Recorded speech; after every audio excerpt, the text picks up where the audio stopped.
Should you have been hiding in a foxhole for the past few months, you may not have noticed that the latest installment of DICE's multiplayer behemoth, Battlefield, has landed.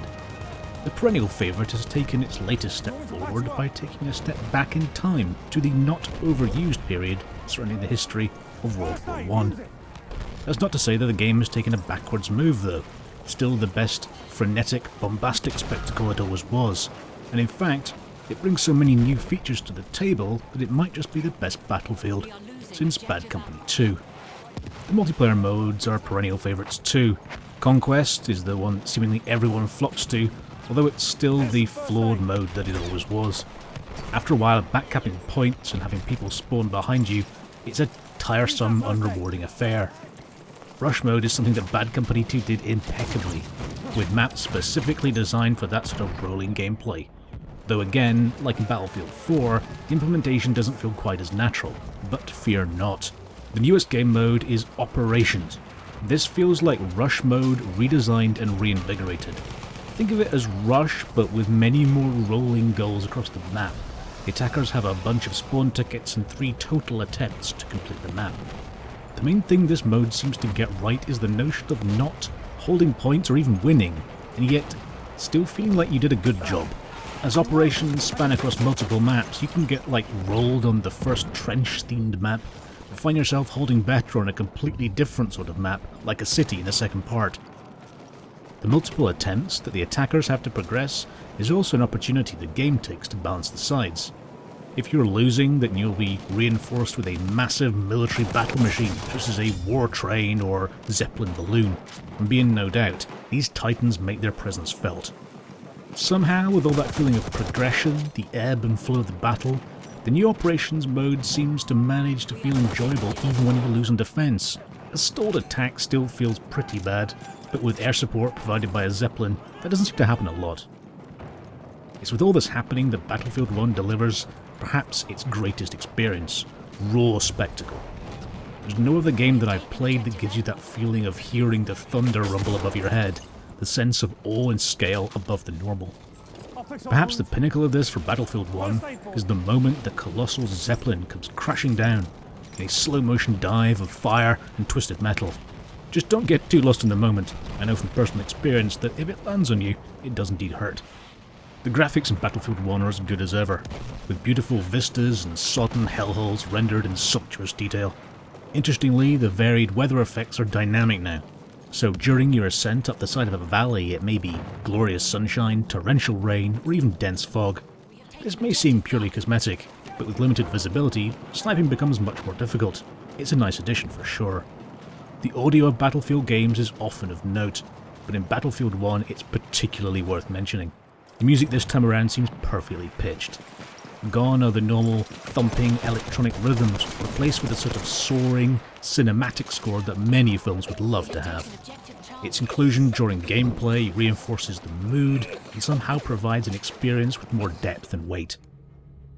The audio effects are something that DICE has been doing well since Bad Company 2, and Battlefield 1, again, is no exception. During the initial setup, you are asked to pick an audio mode. I would strongly suggest that you use the now famous War Tapes mode. For me, War Tapes is a cornerstone of the Battlefield experience, an audio mix that feels more immersive and heightens the visuals. Footsteps squelch, weapons punch and bombs thump with bass. Even the simple action of reloading has a crisp feeling of weight. It makes the world feel solid. We have lost objective Freddy.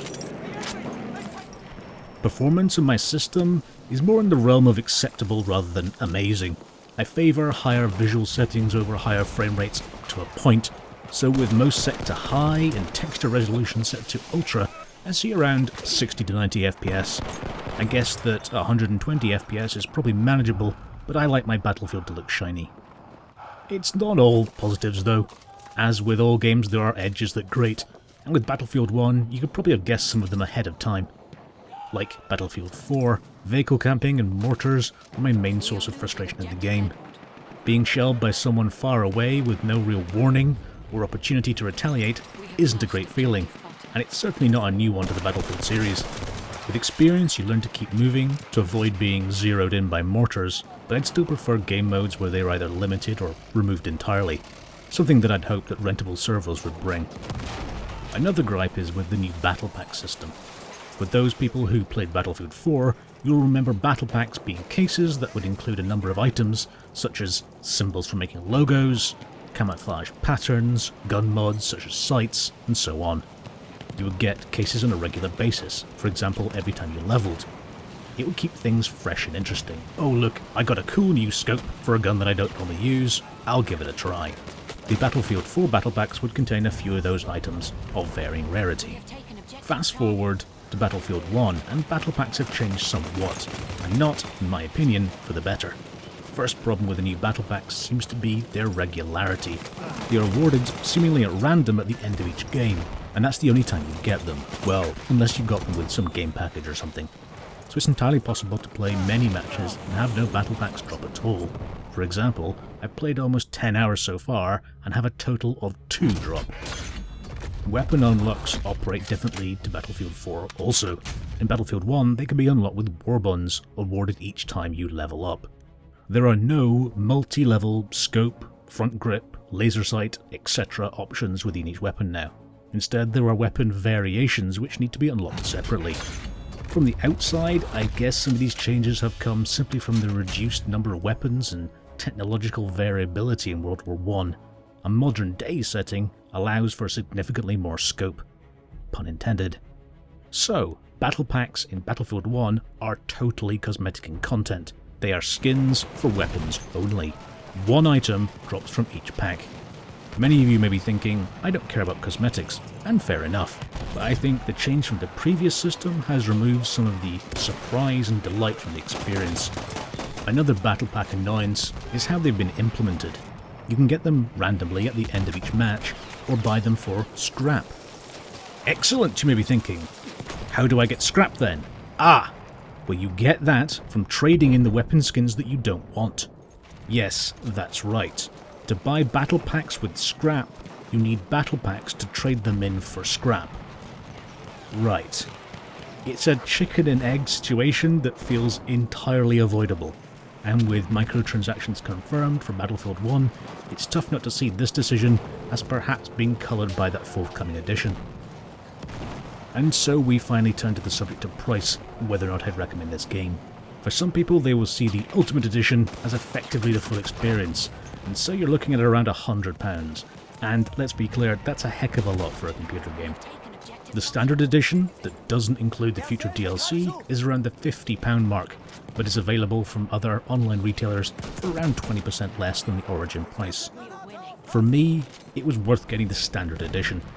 In reflection, I've enjoyed the release game substantially more than I did the open beta that ran a few months back. It was Conquest mode and only one map.